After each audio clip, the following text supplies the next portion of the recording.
I've got a friend who's going through a number of things right now, just really struggling, having a hard time. And one of the things that in the conversation with him he asked was, why am I going through this? Why am I suffering so much? And it got me thinking because all of us at different points in time go through suffering. Life is one of those things that there's periods of suffering that just it stinks. Why do we suffer? Why do we go through all of these struggles? And this is kind of the ultimate question that man has struggled with for eons, ever since the beginning. Why are we struggling? What is going on? So I hope I can give a little bit of insight. I don't know that I'll be able to answer every question, but here's kind of where I've come to with this.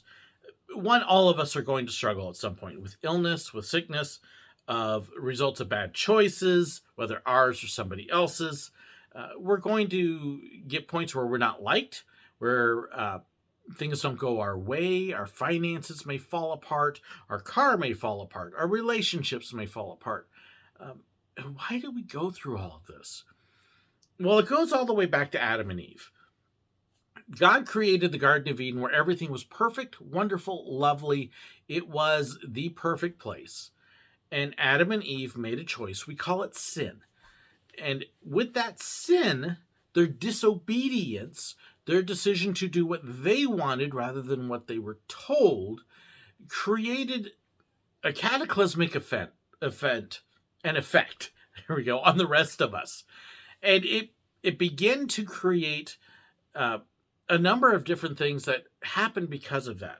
There was no disease before that. There was no illness. There was no death. There was no heartache. And yet, because of that, it brought all of that in. In fact, you can even see with Cain and Abel that they're only the next generation. And here you've got one of their sons murdering the other one. That is kind of what's happened where the illness and the disease started there and it has grown. And if you look, we've got more illnesses and diseases now than in the past. Yes, we're healthier. Our medical system is wonderful. Look at all that we do.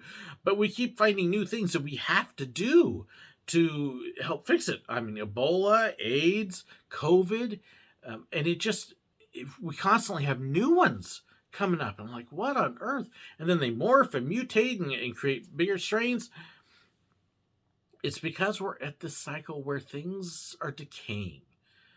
And not just in that way, but also morally, spiritually. You see people doing things more often now to hurt other people and not caring. And that's another big root cause of suffering, is our disobedience. We're given guidelines. We're given rules, if you will, on what we should and shouldn't do. And we're like, I don't want to do that. I want to do what I want. And then we get mad because we suffer repercussions. When you're a child, your parents discipline you when you do something wrong.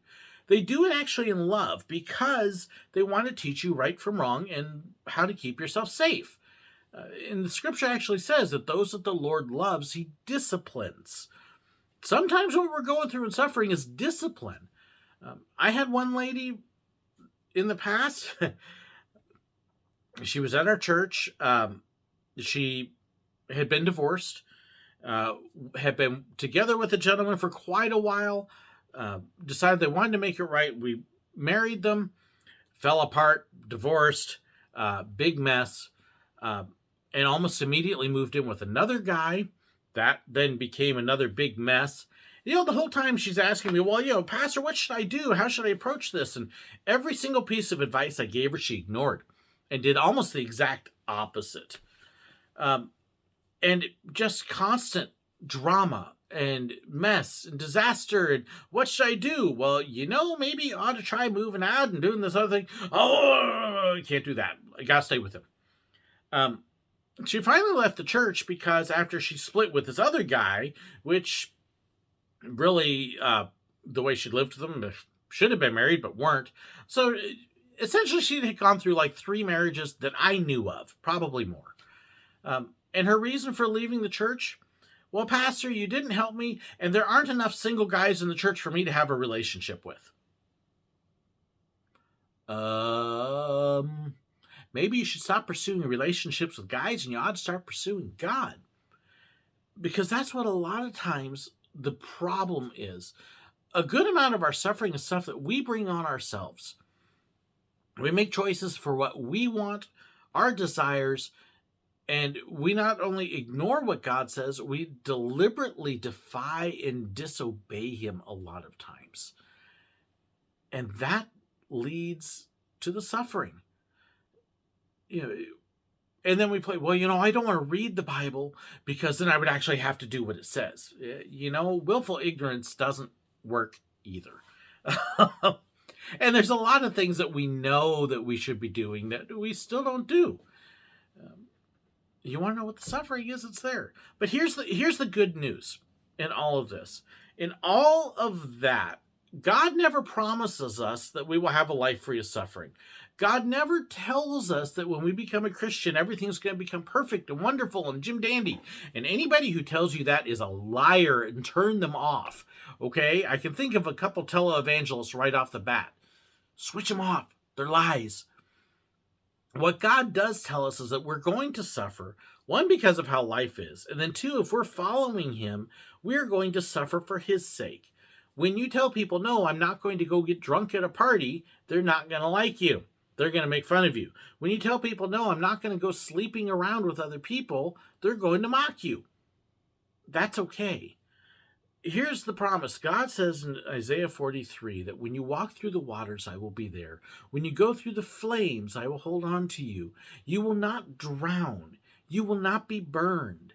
He carries us through the trials and troubles and goes through them with us. He preserves us in it. It doesn't mean that we're immune to the heat from the flames. It doesn't mean that we don't know that the waters are rising up, but he says he will carry us through it. He also promises us in Romans chapter 8, I believe. He says that he works all things together for the good of those who love him, who are called according to his purpose. So here's the deal. He's going to work everything out in the end for good. One, if you love him, if you love me, obey my commandments. That's in there several times. If we are obeying him, if we're letting him be Lord, then when we go through trials and troubles, he's going to do something good. Take comfort in that. Hold on to that there is a reason, there is a purpose, there is a meaning, and he's going to bring that to fruition. He also says that it's to those who were called according to his purpose. And oftentimes we get people who like to stop there and they don't read the next line after that. And it says, because we're all predestined to be conformed into the image of Christ. He's making us into Jesus' image. He's making us like him. Well, in order to do that, he's got to help shave off the crud and trim that out. And that's a painful process. When you have a sculpture and you're trimming off all that stuff that's sticking to it that doesn't fit, imagine if that thing could feel every bit you're shaving off. It's going to hurt. And sometimes when Jesus is making us like him, making us into what we're supposed to be, and we're holding on to those parts that we don't want to let go, it hurts. And then a lot of times, our suffering is just our own dumb fault. We don't take care of ourselves. I look at my health and my weight. It's my own dumb fault in a lot of ways for not being healthier. We ignore advice, we ignore stuff, and then we go, why am I suffering? Well, because we did it to ourselves. God does all of those, allows all of those, and then uses all of those. The bigger question is, will you listen to him? Will you submit to him? And then will you let him use you and use those experiences for his glory? Hold on to him. There may be pain in the night, but joy comes in the morning, and he will turn your mourning into dancing, your sorrows into joy. Hold on to him through the trials. God bless.